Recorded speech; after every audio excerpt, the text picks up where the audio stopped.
ازيكم يا جماعة؟ عاملين ايه؟ يا رب تكونوا بخير. الفيديو ده للناس بقى المرتبطة المخطوبة. انت لو نكدت عليها من دلوقتي في فترة الجواز هتعمل معاها ايه؟ يعني فترة الخطوبة دي دلع وحب ورومانسية وان انت بتخلي بالك منها وهي بتخلي بالها منك وبتجيب لها اللي هي عايزاه وبتجيب لها هدايا بتحاول تعمل كل حاجة تعبر عن حبك. فحاول ما تنكدش عليها، يعني حاول ما تنكدش كده. انا عارفة ان الراجل بيبقى عليه ضغط طبعا عشان شغله، بيبقى مضغوط في الشغل بقى، والمدير وزمايله، والشغل نفسه بيبقى خانقة ومخنوق وكل حاجة. بس برضو هي ما ذنبهاش حاجة ان انت تشخط فيها كل شوية، تزعق لها كل شوية وانتوا خارجين. يلا خلاصي انتي بتعملي ايه؟ كل ده بتحطي مكياج، كل ده مش عارف ايه، انا مستنيكي من بدري. إيه، تتكلم هي مثلا لو انت اتصلت بيها وهي ما ردتش مثلا عليك، ايه انتي اتطرشتي وكل ده؟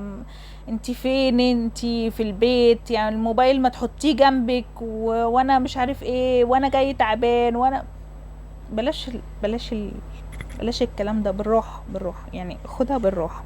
وبالذات لو كانت بنت كده لطيفة كتكوتة هادية في نفسها، فانت ما تفضلش تدب فيها كده، عشان يعني حرام. يعني احنا برضو رفقة بالبنانيت الحلوين.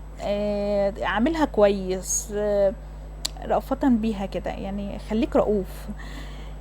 ما تنكدش عليها كل شوية، بتبقاش نكدي يعني، فاهم؟ ما تبقاش نكدي. حتى انت لو نكدي اهلها هيلاحظوا ان انت نكدي، هيخلوها اساسا تسيبك. فانت ما تبقاش نكدي، خليك لطيف كده وكويس، وشوف هي هتبقى معاك عاملة ازاي. ممكن هي تبقى معاك اكتر مما انت توقعت، ممكن تبقى كويسة جدا، يعني فوق ما تتخيل. تفضل تجيب لك في هدايا من كتر حبها فيك وان انت لطيف معاها وكويس معاها. والعصبية ساعات بتضيع الحب، يعني لو انت عصبي وكل شوية تتعصب عليها تتعصب عليها تتعصب عليها، هي ممكن تزهق حتى لو هي بتحبك قوي.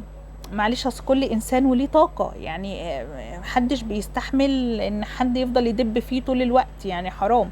اصل هي برضو تلاقيها مثلا بتشتغل عندها مدير بيدب طول الوقت، فانت مش هيبقى المدير وانت والبنت، يعني حرام يعني.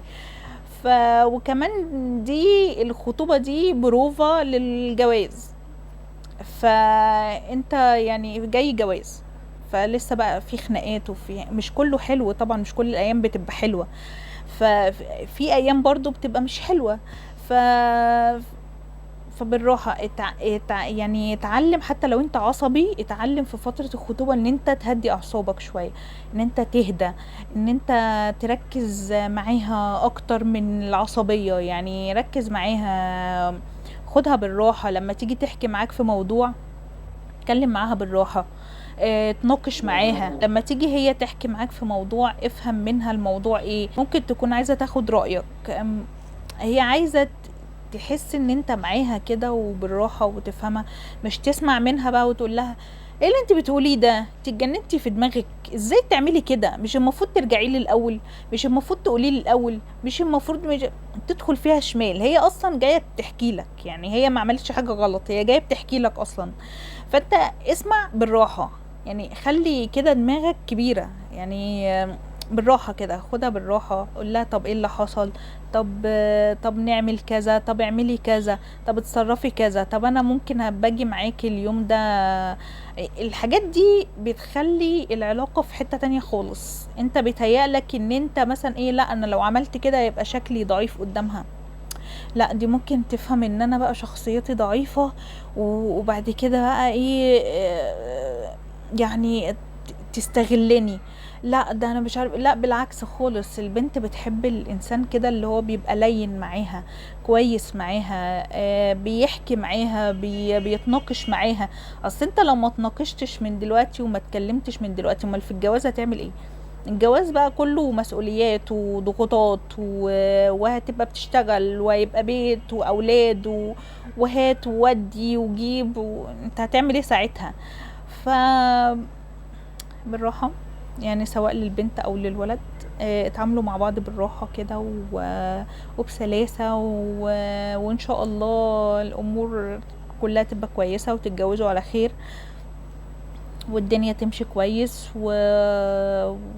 ويا رب كل البنات والشباب اللي في الدنيا يتجوزوا ويبقوا سعداء في الحياة. اشوفكم في فيديو جديد ان شاء الله.